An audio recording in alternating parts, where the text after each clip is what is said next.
Okay, hello.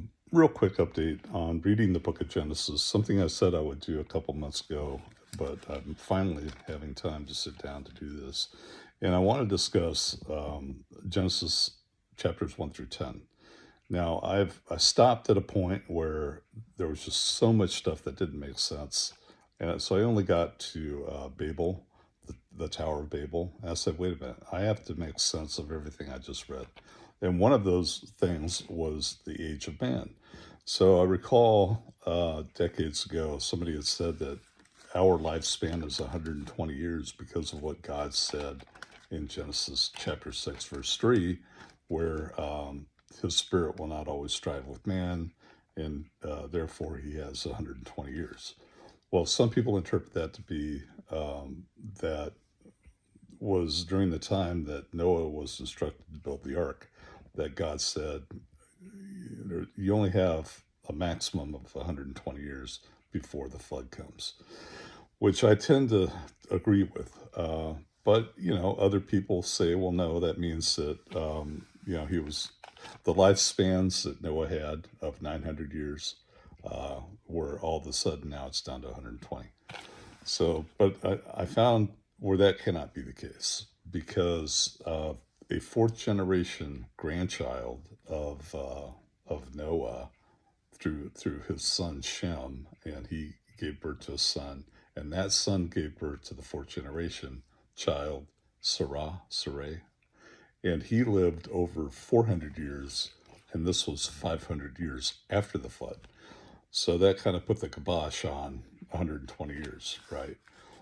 Unless, okay, this is where it gets a little paradoxical in the sense that Adam was not a a normal man. He was the son of God. He was the sons of God, and Genesis in the first 10 chapters makes reference to the sons of God.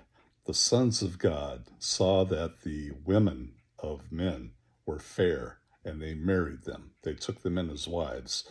So that means you have at least three classes. You have normal man, normal woman, and then you have the sons of God. And this would be the lineage of Adam all the way down until the last one who lived about 218 years before he died.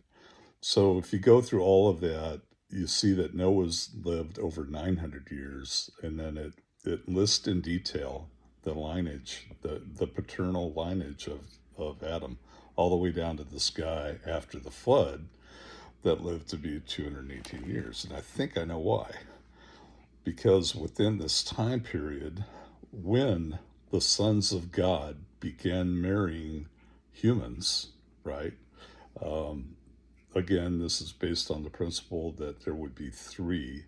You have man, woman, and sons of God, that their superior godly genetics, right, allowed them to live very long lifespans. And they were not normal humans. We are the normal human. And because they, in effect, watered down their bloodline, now they're living less and less and less and less.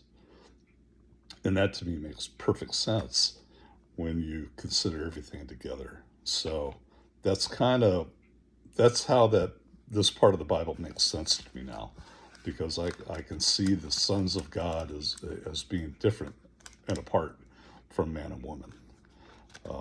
So I'm just sharing my thoughts as I read through the Bible. I want it to make sense to me, and I want to not come up with my own interpretations. That's not what this is about.